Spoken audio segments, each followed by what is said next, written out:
സംസ്ഥാനത്തെ 60 ലക്ഷത്തോളം വരുന്ന സാമൂഹിക സുരക്ഷാ പെൻഷൻ ഗുണഭോക്താക്കൾക്ക് സന്തോഷ വാർത്ത. ഓണത്തോടനുബന്ധിച്ച് സാമൂഹിക സുരക്ഷാ പെൻഷൻ കുടിശ്ശിക വിതരണം നാളെ മുതൽ വീണ്ടും ആരംഭിക്കുന്നു. ബാങ്ക് അക്കൗണ്ട് നമ്പറുകൾ നൽകിയിട്ടുള്ളവർക്ക് അക്കൗണ്ടുകളിലേക്കും കൈകളിൽ തുക സ്വീകരിക്കുന്നവർക്ക് സഹകരണ സംഘം ഉദ്യോഗസ്ഥർ വഴി കൈകളിലേക്കും തുക നേരിട്ടെത്തിച്ചേരും. ബാങ്ക് അക്കൗണ്ടിൽ തുക സ്വീകരിക്കുന്നവർക്ക് 1600 രൂപ വീതം 2 ഗഡുക്കളാണ് എത്തിച്ചേരുക. ഓഗസ്റ്റ് സെപ്റ്റംബർ മാസത്തിലെ പെൻഷൻ തുകയും ഒരു മാസത്തിലെ പെൻഷൻ കുടിശ്ശികയുമാണ് നിലവിൽ വിതരണം ആരംഭിച്ചിരിക്കുന്നത്.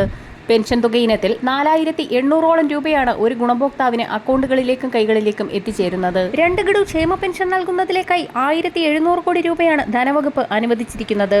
ഓണത്തിന് മുന്നോടിയായി പെൻഷൻ തുക വിതരണം ആരംഭിച്ചിരുന്നെങ്കിൽ പോലും ഒട്ടുമിക്ക ഗുണഭോക്താക്കൾക്കും ഇനിയും പെൻഷൻ തുക എത്തിച്ചേരാനുണ്ട്. ഇങ്ങനെയുള്ളവർക്കുള്ള വിതരണം നാളെ മുതൽ സജീവമാകുമെന്നും ധനവകുപ്പ് വ്യക്തമാക്കി.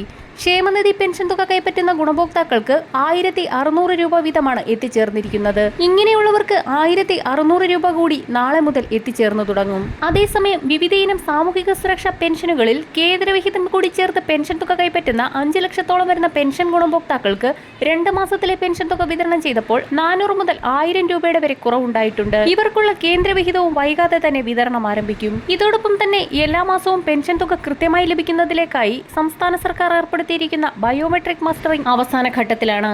മസ്റ്ററിംഗ് പൂർത്തിയാക്കുന്നവർക്ക് മാത്രമായിരിക്കും ഇനി മുതൽ പെൻഷൻ തുക എത്തിച്ചേരുക.